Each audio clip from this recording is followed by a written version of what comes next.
Settle down, man. Settle down, man, y'all. You know what time it is. Back for another selection of heartbreaks and 808s with your boy, Jerome made this. Hey, Jerome made this. Let's make some noise for all the banging ladies in the house tonight. The fine gentlemen who made their way down to this club to boogie, if you know what I'm saying. Yes, you know what I'm saying. Don't tell anybody I can! Well, without further ado, let's get into the skidoo.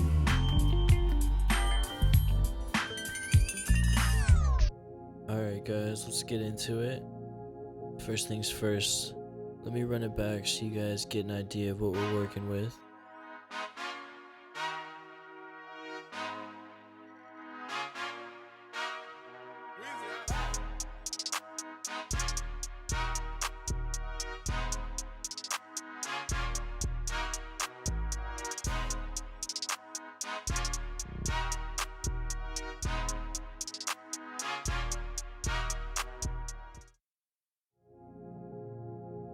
So one thing I like to do that helps me with my mixes is starting from the ground up.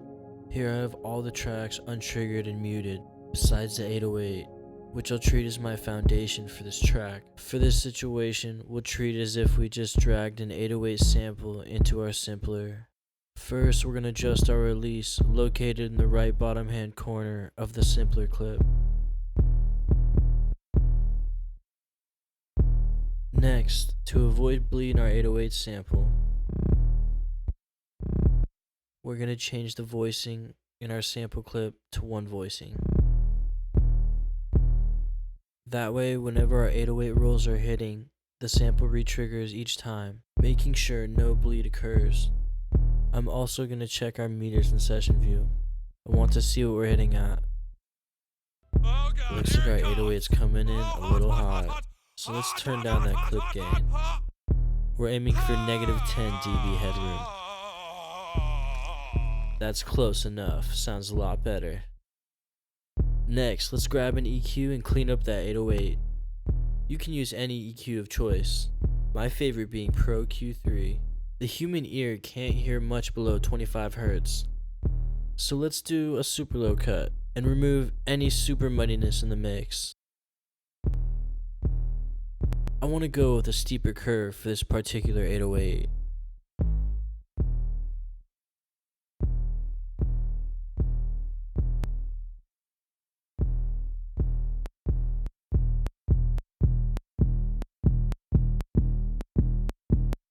Next, let's start sweeping frequencies around 200 to 250 Hz.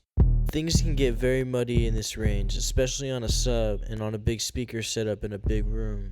Be careful not to overdo this and lose the body of your 808.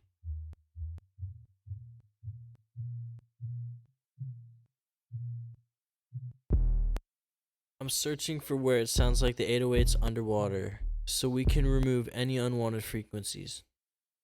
In this case, we want to remove any boxiness. This is a sort of rinse and repeat technique, and I do this until I think my 808 sounds fit. If you overcorrective EQ your 808, you'll start to notice that in your mix, your 808 will lose body and character, and your overall mix will start to sound weak. So like I said, be careful not to overdo this.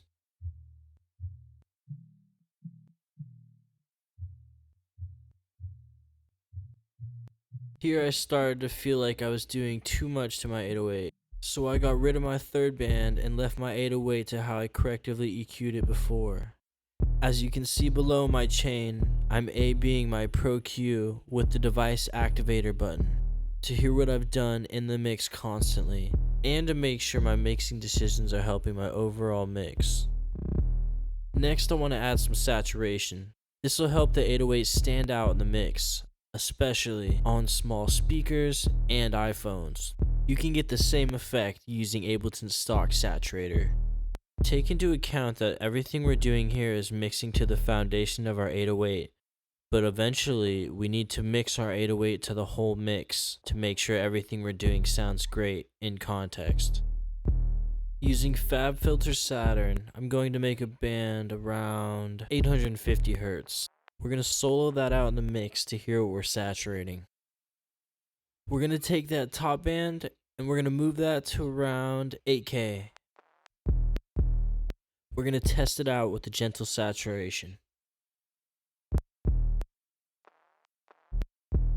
So essentially, we're saturating from 850 Hz to around 8K Hz. Again, A being with the device activator button to hear what we're doing in the mix. We're going to turn up that drive a little bit to give that high end a little more color. Again, constantly A being the device indicator button.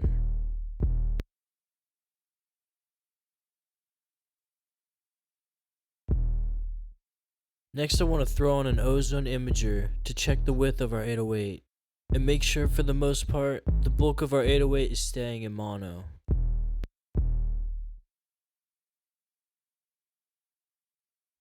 To further ensure this, I'm going to grab a Pro Q3 and we're going to do some stereo placement.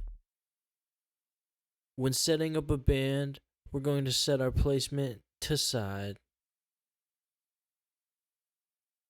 I'll then set my band frequency to about 200 Hz. I'm going to then select a low shelf and duck to about -6 dB. What's happening here essentially is we're taking everything stereo below 200 Hz in our 808 sub, and we're ducking that to help the low end of the 808 stay mono. Again, A being our device indicator button constantly to make sure what we've done is helping the overall mix. Next, let's bring in those hi-hats, starting at a low level with our volume automation knob and slowly working our way up until we find a level that feels right. We want to make sure our sample doesn't bleed, so we're going to change the voices to 1. Next, let's turn up that release on those hi-hats.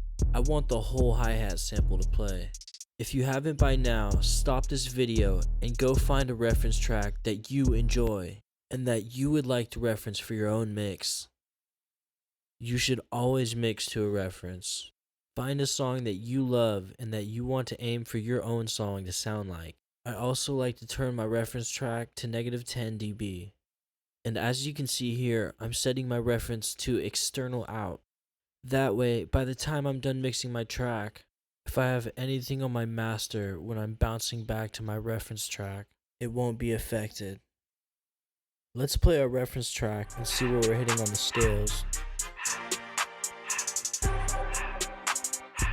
So as you can see on the scales right below our sends, we're hitting about -7 to -8.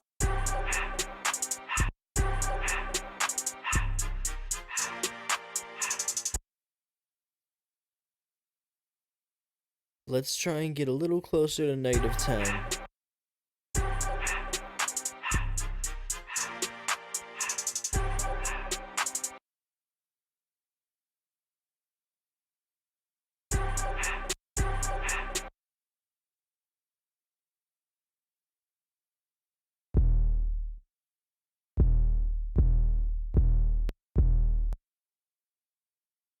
I want to bounce back to that 808 and try and get that as close as possible to the reference volume-wise as we can.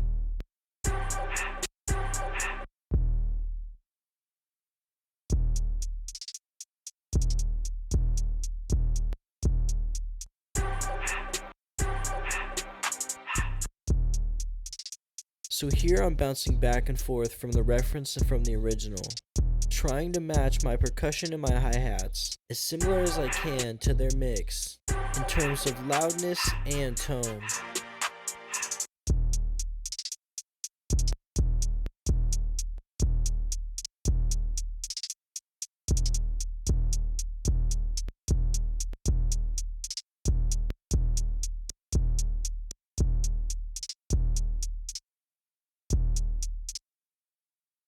I'm going to play back my 2 layers that I have so far and drop them down just a little bit in volume so they match more to the reference.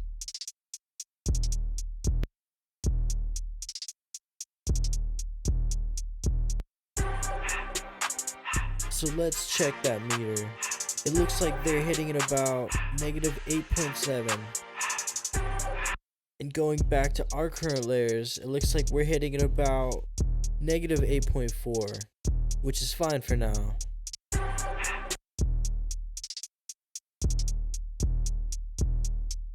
So now let's slap a pedicure on that baby. And being that the hi-hat is such a percussive element, we don't need much low end in this sample. So we can be pretty hefty with our cutting. But don't overdo it, or your hi-hats can sound thin and weak.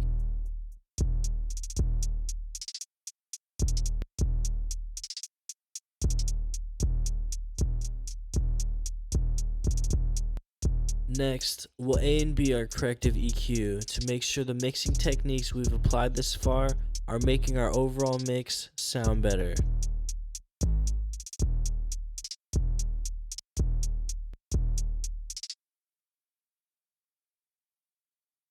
Next, we'll get into some panning techniques.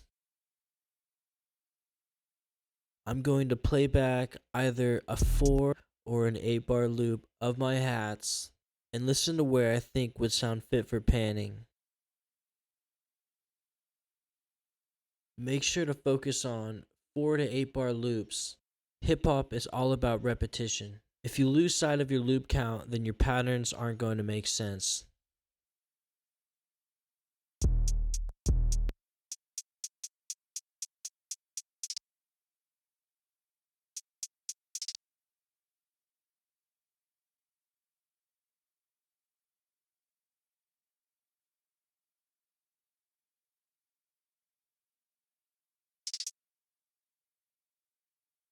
After I copied a section of this hi-hat loop, I pasted it here and duplicate it from one hat to the next.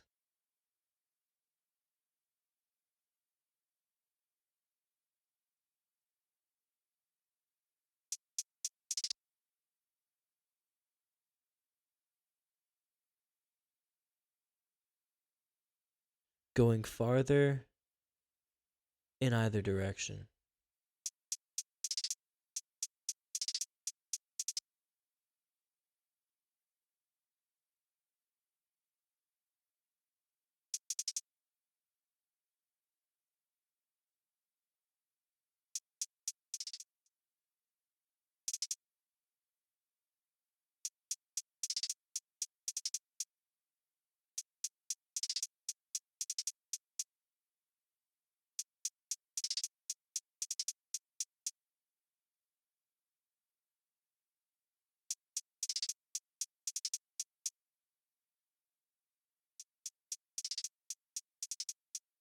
As I said, working in a 4 bar loop. Now that I found a pattern I liked, I duplicated it over.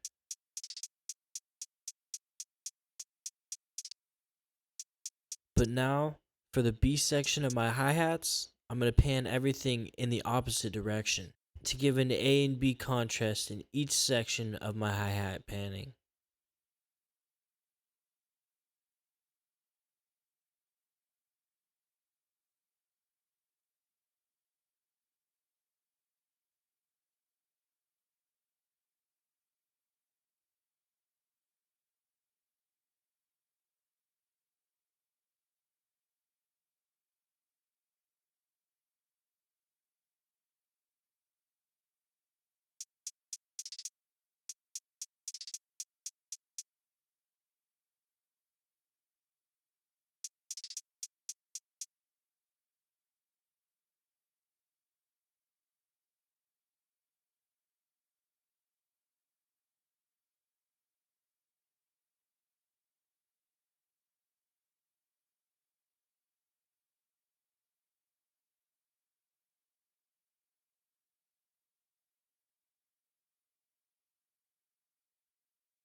we can go ahead and grab that and begin to duplicate over.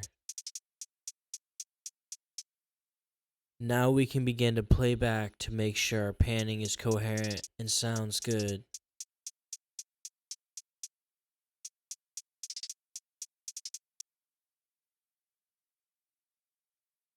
As you can hear now, we have an open hi-hat going at the beginning hit.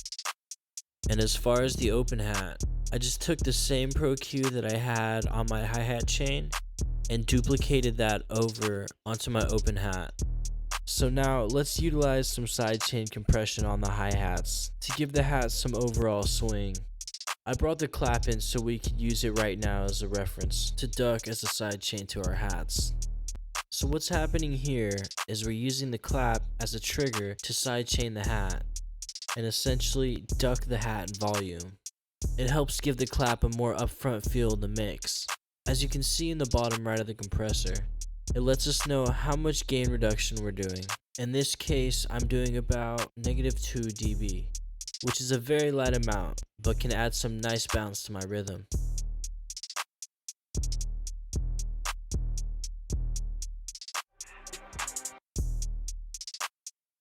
Bouncing back from the reference track to my original track, I brought the clip gain on the clap track down to about -10. That's where it sounded right to me against the reference track. I then slapped on a Pro Q to my clap track, removing any unnecessary low end out of my clap. Remember, like other situations, with Corrective EQ, you can go too far and lose the body of your clap. So now that we got our clap EQ'd up, let's check our meters and see what we're hitting at compared to our reference. Both are hitting at about -8.6. Looks good to me. Sounds good too.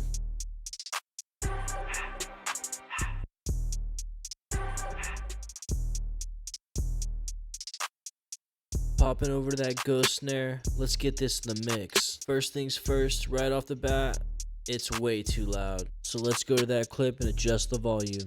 Then let's go over to the voices and adjust that down to 1. So with this sample, and with many samples in particular, you'll see there's a little bit of lag before the sample comes in. In this case, I kinda like it. It gives it a more human feel. So I'm gonna keep it. Remember, always constantly play back what you're doing to make sure it sounds and feels nice. So now, very quickly, we're gonna bounce back over to that hi-hat.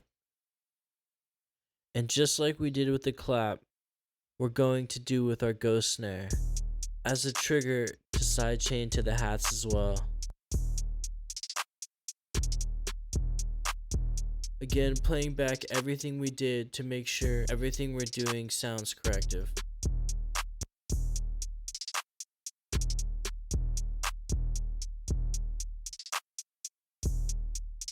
Now that we've added these new layers, let's go check out where we're hitting on the scales.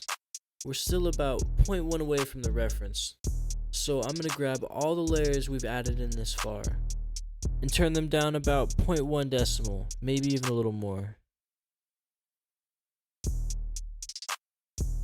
And bam! Checking the meters, we're hitting damn near the same so far. Everything's looking golden.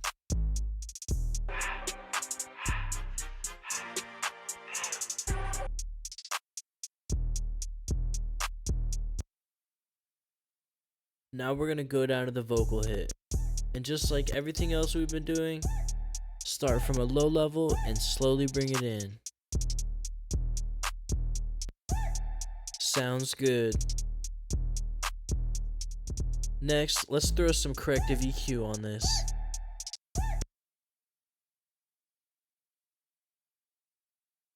But first, let's go grab some Valhalla room. I want to use the Valhalla room before the EQ, so any low end from the reverb will make sure to get cut off by our EQ. As I'm listening in the mix, I'm slowly tweaking with the decay, which is the time it takes for the reverb tail to end, as well as with the mix, which is essentially the dry wet. It's starting to fit nice in the mix. I know it might look a bit tedious at first, stressing such small details in a mix, but these small details are what will make a mix stand out. Now that we've added reverb, we can go ahead with a Pro EQ and remove some low end. Now let's go back and check our meters. Since we've added a new layer, the volume on our scales has gone up a little bit.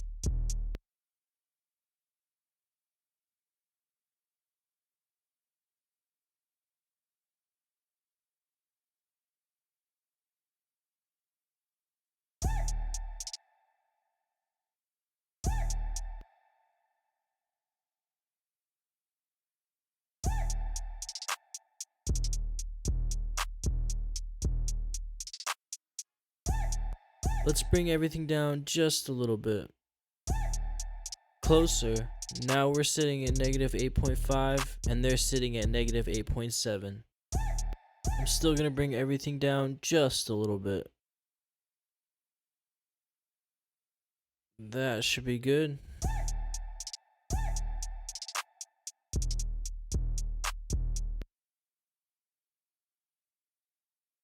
A little more. And money, baby. Looks like we're hitting home.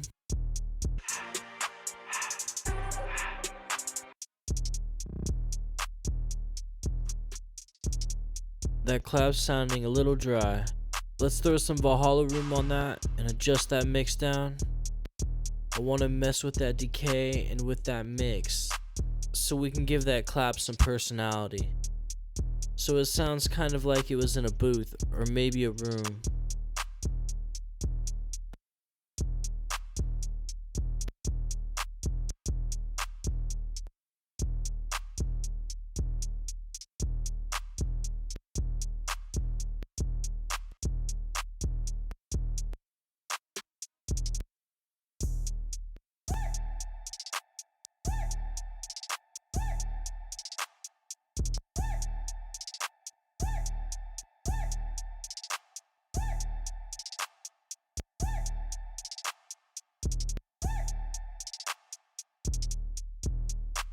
Here I really like that dryness of that clap, but I wanted some really light reverb tail on the end.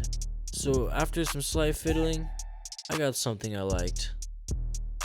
Now that we've started to really build out the skeletons of this track, I want to play back everything and really listen to how it sounds. And if it makes me want to groove, let's go back to that ghost snare.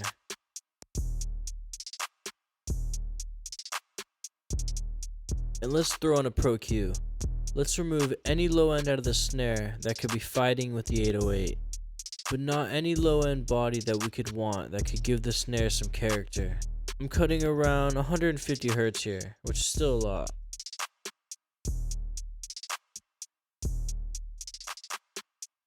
Going back to that clap, that Valhalla room is bothering me a little bit, so I still wanted to take that decay down even more.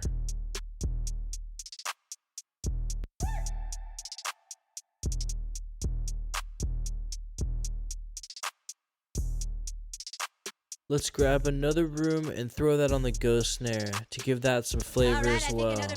Again, messing with the decay and the mix until it feels right in the overall mix.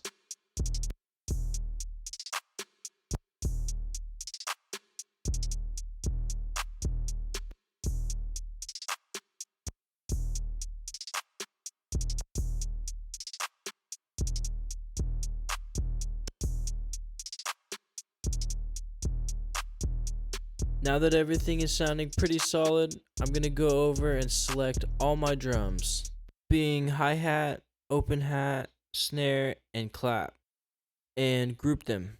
Once we have these layers grouped, we're going to go ahead and grab a glue compressor and introduce some glue compression into our elements.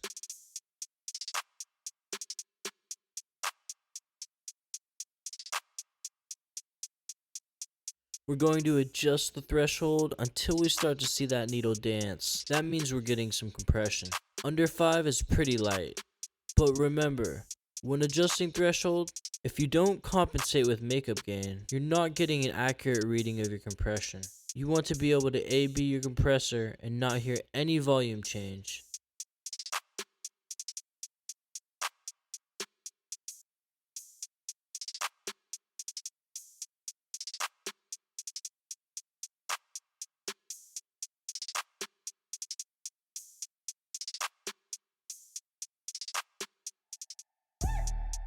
Let's go back and check our meters. And looks like we're still right on the money, sounding good.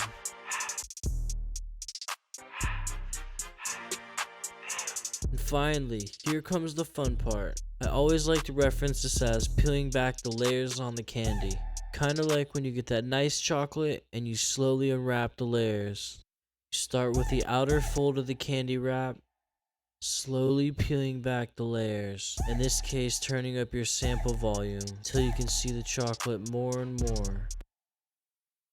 Bouncing back to our reference to make sure our levels are pretty even.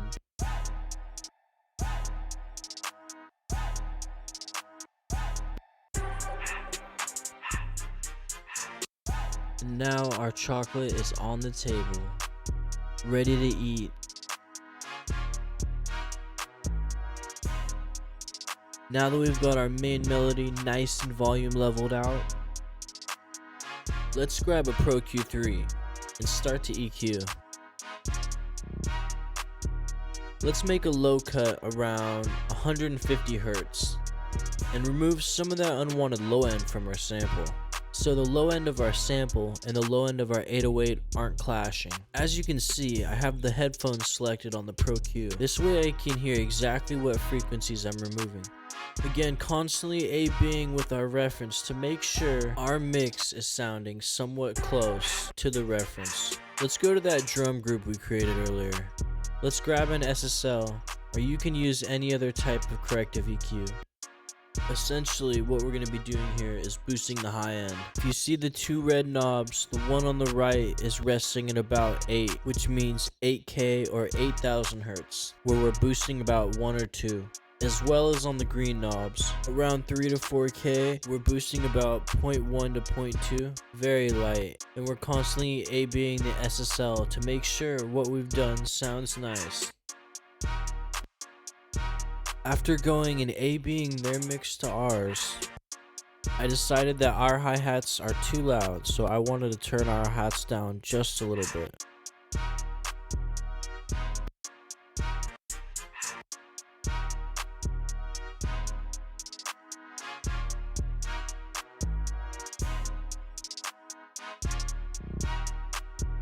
Next, let's put an SSL on our melody to give it some more high-end color and How we flavor. doing on those patties, you?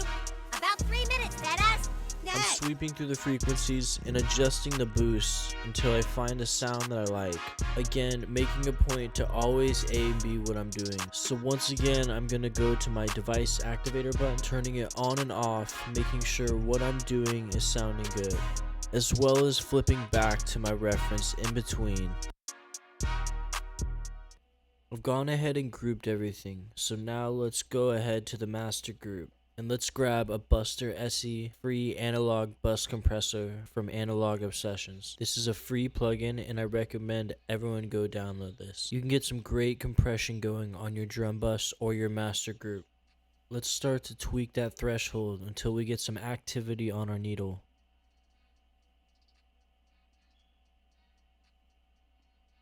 Make sure to always adjust your makeup gain when toggling your threshold. The goal is to make your pre and post compression the same volume levels.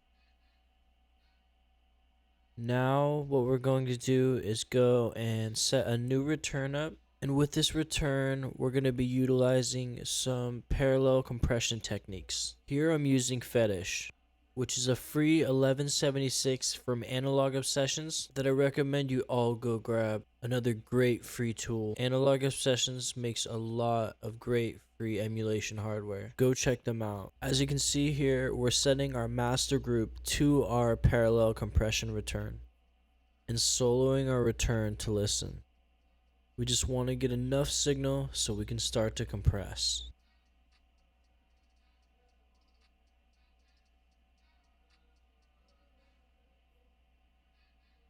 I've got an 1176 with the all-ins button triggered. Pretty slow attack. And I'm going to start pumping the input until I get some feedback on my needle.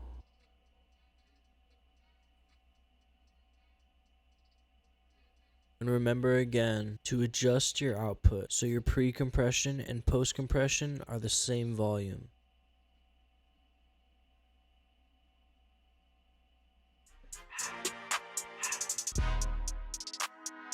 Next, let's go and grab a Youlean LUFS meter.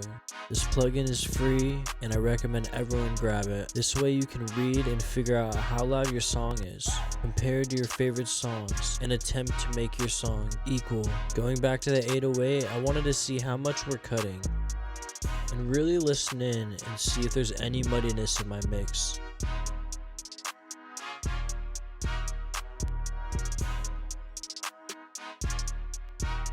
I'm thinking that 808 could use some transient shaping. So let's go ahead and grab a transient shaper and try and sharpen up that attack just a little bit. Oops, sorry guys, my video cut out. But all we did with that transient shaper was boost our attack up about 1 or 2%, very lightly. Now, moving forward, we've set up a return track with a Valhalla room, and we've sent our main melody to that return room, as you can hear here when we solo. Now that we're sounding pretty solid overall, we can start working on our master chain. Let's go grab a Pro Q3 and throw that on our master chain and put it in side mode. The purpose for this EQ on our master chain was not for corrective EQ, but to control our stereo and our low end. I'm going to make a band around 200 Hz, making sure it's a low shelf. We're going to duck any stereo information from 200 Hz and below in our mix by about 4 dB. Now that most of our basic mixing is done, we can go ahead and grab a Youlean loudness meter and throw it on our reference track. It looks like our reference track is hitting at about -10 LUFS. Keep in mind this meter won't change, even if your volume faders change. Let's also grab a Voxengo span, which is another free plugin, so we can check the frequency span and what it looks like compared to ours.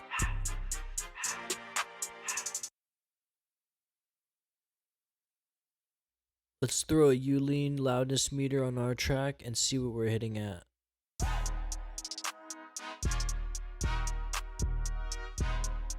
So we're hitting at about -23, pretty quiet right now. Let's get our reference track open with the Youlean meter. Looks like it's hitting at about -10.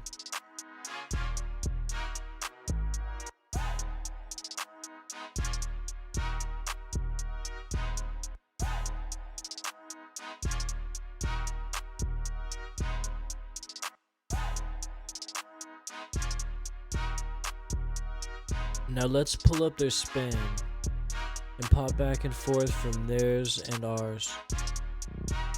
Let's see what our frequency differences are looking like on our charts.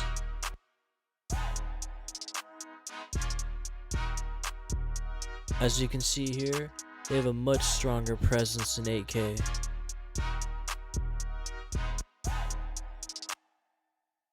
Which is why I grabbed a Pro Q in an attempt to correctively boost some of my high end around 8K with a very broad shelf. Be careful when doing this, a little goes a long way, and this can ruin a mix very easily.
Listening to my mix again, back against the reference, I'm really trying to make sure in these final stages that I'm as close to their mix as possible before bringing my song into a limiter to make louder.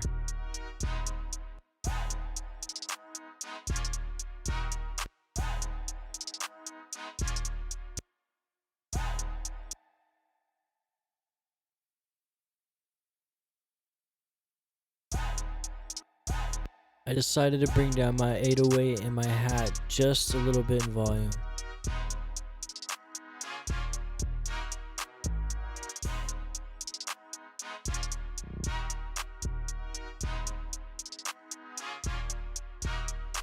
Let's bring back that Pro Q we had on the master.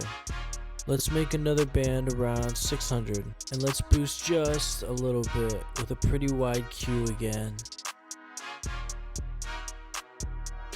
Using the Pro Q headphone button to solo out exactly what we're boosting.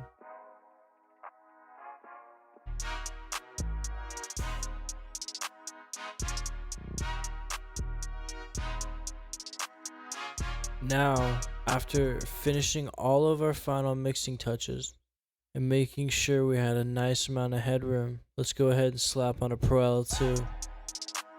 Considering with our caution and mixing, we ended up with a nice amount of headroom, so we can boost this pretty heavy, as long as we're not getting any gain reduction. We're golden. Going back to our LUFS meter, even though we boosted with our Pro L2, our LUFS meter is still reading at the same level, and that's because in our master chain, our Youlean is before Pro L2 and reading the level before limiting, so in this case, we could switch them around. That way our Youlean is reading what's coming out of our limiter. Now after switching them around and checking our meters, looks like we're hitting a little bit higher. Now we're hitting at about -18.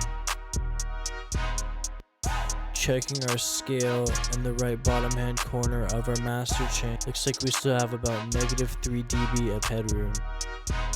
Let's now grab a utility and try and boost this up just a little bit, pushing closer to that ceiling, but making sure to never clip. Now with that utility boost, it looks like on our master scale, we still have about -1 of headroom.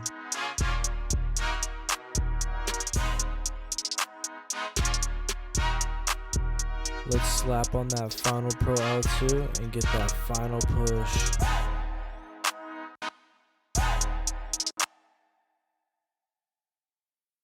And after that final stretch, let's hit that Youlean meter and see what we're hitting at, right around -15. That's a presentable level before turning off your limiter and sending to a mastering engineer.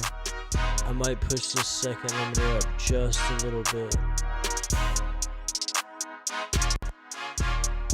And maybe go back to that first limiter and tease it up just a little bit as well, just to really work what I can out of my song and get my beat loud.